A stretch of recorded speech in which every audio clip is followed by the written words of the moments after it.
আমরা মৃত্যু উৎপাদন করি। এতগুলো লাশের দেয়াল পেরিয়ে তো আলোচনার আর সুযোগ নেই।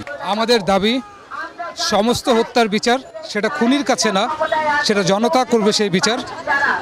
আমাদের দাবি সমস্ত ছাত্রদের যাদেরকে গ্রেপ্তার করা হয়েছে এবং সাধারণ মানুষ যাদেরকে গ্রেপ্তার করা হয়েছে, বাংলাদেশের নাগরিক যাদেরকে গ্রেপ্তার করা হয়েছে, তাদের সবার মুক্তি, গণহয়রানি বন্ধ করা, গণগ্রেপ্তার বন্ধ করা এবং দেশের স্বাভাবিক অবস্থা ফিরিয়ে আনা, এবং সেটা ফিরিয়ে আনবে জনতা, খুনিরা নয়।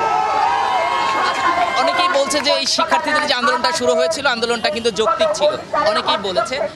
কিন্তু আমাদের সুশীল সমাজ, শিল্পী সমাজ, সংস্কৃতি কর্মী এরা এখন যেভাবে সোচ্চার হয়ে এগিয়ে এসেছে, এরা যদি আরো আগে আসতো তাহলে হয়তো এতগুলো প্রাণ নাও ঝরতে পারতো।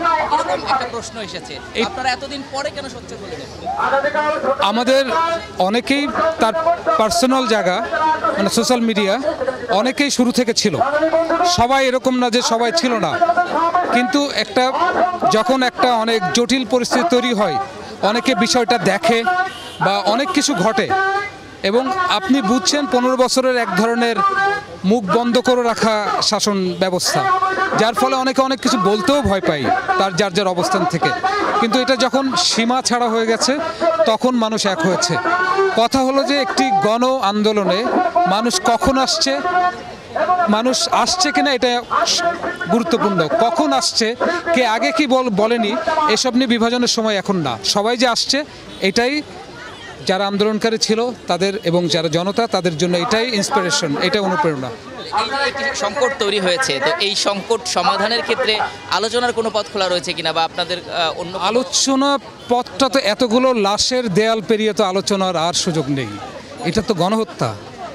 এই গণহত্যার পরে মানে আলোচনা, তদন্ত কমিটি, এই যে প্রাচীন যে পদ্ধতি, এই পদ্ধতির কোনো অবস্থা তো রাখেনি।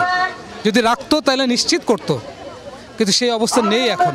এতগুলো লাশ পেরিয়ে আপনি কিভাবে আলাপে যাবেন? আপনাকে লাশগুলো তো ছেড়ে দিবে না। আপনারা বের হয়েছেন হয়তো বিবেকের কারণে বা হয়তো সময়ের প্রয়োজনে, অনেকে হয়তো এখনো আসেনি বা একাত্মতা ঘোষণা করেন। আবার আমরা গতকালকে কিন্তু বিভিন্ন একটা গ্রুপও দেখেছি যারা হয়তো এই স্টুডেন্টদের পক্ষে না দাঁড়িয়ে অন্যভাবেও হয়তো কথা বলেছে। আমরা দেখেছি এই বিষয় নিয়ে আমি এখন না কারা এটার পক্ষে কথা বলছে, কারা তাদের কোনো ধরনের ভয় ভীতি না পেয়ে যারা এটার সাথে আসে, আমি তাদেরকেই দেখছি। কোথায় কে কি সুবিধা আদায় করছে, কে কি করছে, এইসব নিয়ে আমাদের কোনো ধরনের আগ্রহ নেই, কারণ তারা এখন সংখ্যায় অনেক কম। আমার নাম প্রবল রিপন। আমি সোনার বাংলা সার্কাস নামে একটা ব্যান্ডের গান গাই। গানটার নাম মৃত্যু উৎপাদন কারখানা। ওটা সবসময় না, প্রতিবাদী গান, এটা সবসময়ের জন্য প্রাসঙ্গিক। ওটা নতুন করা না, ওটা অনেক আগের গান। আমরা মৃত্যু উৎপাদন করি, কথা ইচ্ছা আর সাধনায় আর কারখানায়। আমরা মৃত্যু উৎপাদন করি।